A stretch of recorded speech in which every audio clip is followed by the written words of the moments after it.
An excerpt from the book Living with the Himalayan Masters by Swamy Rama. Swamy Rama addresses Maharshi Ramana as Maharshi Raman and Kavyakanta Ganapati Muni as Shastriji in this chapter named Maharshi Raman. Dr. T.N. Datta, a prominent physician from Gazipur, Uttar Pradesh, wrote to me that he was coming to see me at Nashik where I was living. After visiting, he told me his reason for coming. He said he was very anxious to take me with him to Arunachala in South India to have darshan of Maharshi Raman. In the winter of 1949, we left for Arunachala. My stay at this ashram was brief but very pleasant. During those days, Maharshi Raman was observing silence.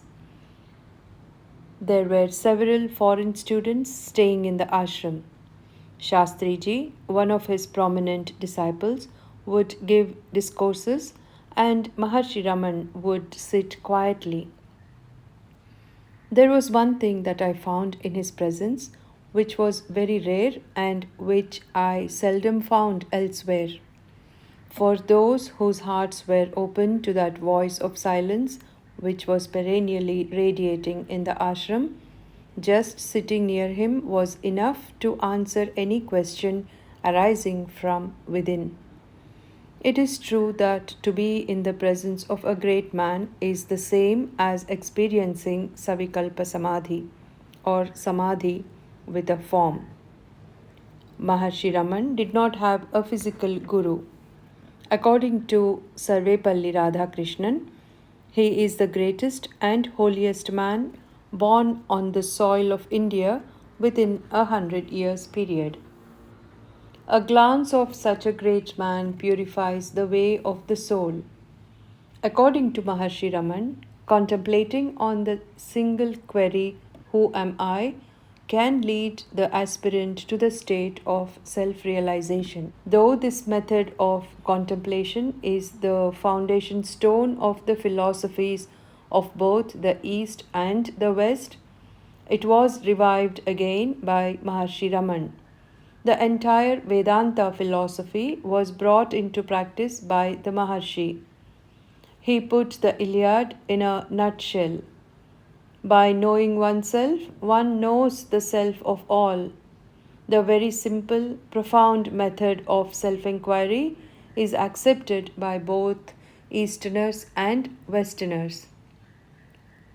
After 5 days' stay in the spiritually vibrant atmosphere of Arunachala, we came back to Nashik. After visiting this great sage, I decided to resign the dignity and prestige of Shankaracharya. For the renunciate like myself, leading such a busy life had become burdensome and boring. My visit to Arunachala and the darshan of the Maharshi only added fuel to that fire which was already burning within me. Renounce thee and you will attain. This echoed in my heart so powerfully that my stay at Nashik became more and more impossible.